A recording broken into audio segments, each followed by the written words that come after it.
MIS academy के online platform पे आप सभी का फिर से स्वागत है। आज देखते हैं कुछ नया जो हमने बताए हैं कल की क्लास में, उससे थोड़ा सा डिफरेंट और कुछ चीजें क्या क्या भारत में है। तो भारत में सबसे पहले हम देखते हैं अक्षांशीय विस्तार।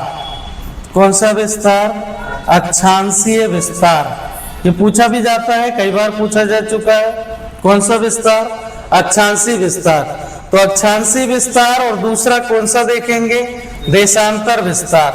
तो ये दोनों विस्तार के बारे में मैं आज चर्चा करते हैं। अक्षांशीय विस्तार की बात करें तो अक्षांशीय और देशांतरी, आप लोगों ने ग्लोब अगर पढ़े होंगे तो ग्लोब में आपको पता है पूर्व पश्चिम उत्तर दक्षिण। क्लियर हुआ?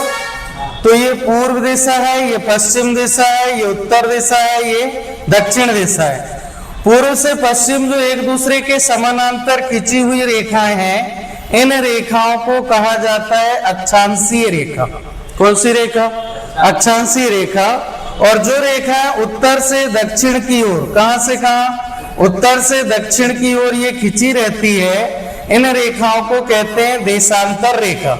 एकदम सिंपल वे में याद रखना, पूर्व से पश्चिम है अक्षांशीय रेखा और उत्तर से दक्षिण है देशांतर रेखा। मैं अक्षांशीय और देशांतरी रेखाओं पे एक आध और आपको वीडियो बना के डाल दूंगा। तो सबसे पहले अक्षांशीय विस्तार। तो भारत का अक्षांशीय विस्तार ये यहां से शुरू होगा और ये यहां तक एंडिंग चलेगा। क्लियर हुआ? एक इसके थोड़ी सी ऊपर से भी रहेगा। ये दो रेखाएं क्यों खींचे बता दे रहे हैं। भारत का अगर अक्षांशीय विस्तार की बात करें तो 8 डिग्री 4 उत्तरी अक्षांश से, उत्तरी अक्षांश कह सकते हैं, उत्तरी गोलार्ध कह सकते हो। 8 डिग्री 4 उत्तरी अक्षांश से लेकर 37 डिग्री 6 उत्तरी अक्षांश तक इसका विस्तार है, अक्षांशीय विस्तार। अगर संपूर्ण भारत की बात करें तो संपूर्ण भारत में ये जो दिख रहा है ना, अंडमान निकोबार द्वीप समूह, इसका एंडिंग बिंदु आएगा, एंडिंग बिंदु से संपूर्ण भारत रहेगा। तो संपूर्ण भारत का अक्षांशीय विस्तार 6 डिग्री 4 है ना, उत्तरी अक्षांश से लेकर 37 डिग्री 6 उत्तरी अक्षांश तक भारत का अक्षांशीय विस्तार है। इसके अलावा अक्षांशीय रेखा में भारत के मध्य से होकर गुजरने वाली अक्षांशीय रेखा, ये रेखा है 23.5 डिग्री। 23.5 डिग्री, इसका नाम क्या है? कर्क रेखा। तो कर्क रेखा भारत को कितने पार्ट में डिवाइड करती है? 2, उत्तर और दक्षिण। ये दोनों पार्ट अलग अलग है क्योंकि कर्क रेखा भारत के बीचों बीच से गुजरती है। राज्य कितने मैंने आपको बता चुका हूं। अब इसके अलावा देखते हैं हम इसका देशांतरी विस्तार। तो देशांतर रेखा किसे कहते हैं अब भी बताया, जो कहां से कहां हो? उत्तर से दक्षिण। तो ये रेखा खींची रहती है, ये रेखा खींची हुई है एक, और ये यहां से लगी हुई ये रेखा खींची हुई है। तो इन रेखाओं को हम क्या कहते हैं? देशांतर रेखा। देशांतर रेखाओं का विस्तार 68 डिग्री 7 पूर्वी देशांतर से लेकर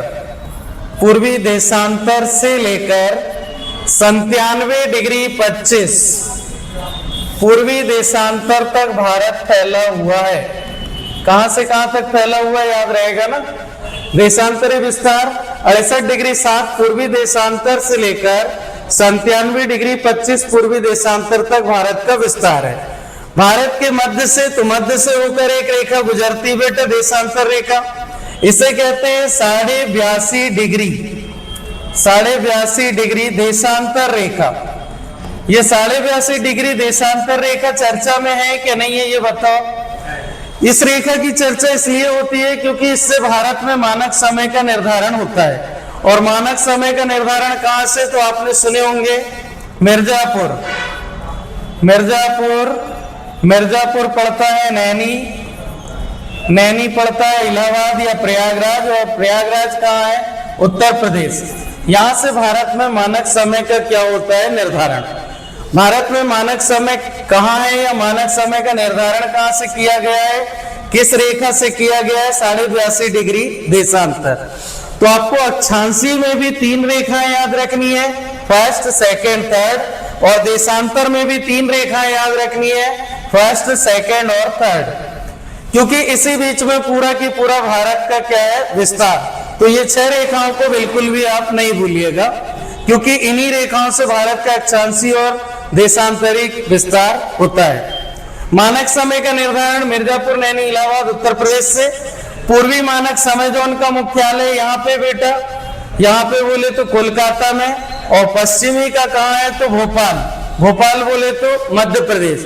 तो 2 उप क्या है इसके जोन मानक समय के। पहला कौन सा है यहाँ पे अगर बोले तो कोलकाता, कोलकाता कहाँ पड़ता है, पश्चिम बंगाल में। और दूसरा उप मुख्यालय कहाँ है, भोपाल, और भोपाल कहाँ पड़ता है आपका एमपी में, है ना, ये वेस्ट बंगाल में, याद रखना।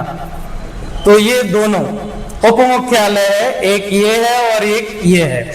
और मूल जो है निर्धारण कहाँ से हो रहा तो मिर्जापुर। तो ये क्वेश्चन भी अगर आए तो देख लीजिएगा अक्षांशीय और देशांतरी रेखाओं से। अब भारत का मैंने बताया था आपको उत्तरी अक्षांश, तो ये जो मैप देख रहे हैं आप, इसके बीचों बीच में यहाँ 0 डिग्री है, 0 डिग्री भूमध्य रेखा। तो इस भूमध्य रेखा से ऊपर भारत की स्थिति यहाँ है। क्लियर हुआ? इसलिए हम उत्तरी अक्षांश लिखे, है ना। और उत्तरी अक्षांश के साथ साथ आपकी जो देशांतर रेखा, अब ये कौन सी दिशा है, पूर्व। तो पूर्व दिशा में स्थित होने के कारण, ये पूर्व दिशा पे है ना बेटा, है नहीं है, तो हमने कहा इसको पूर्वी देशांतर, पूर्वी देशांतर।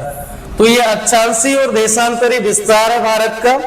आप ये अक्षांशीय और देशांतरी विस्तार के बारे में समझ लीजिएगा, ठीक है। फिर मिलेंगे अपन अगली क्लास में अगले वीडियो के साथ।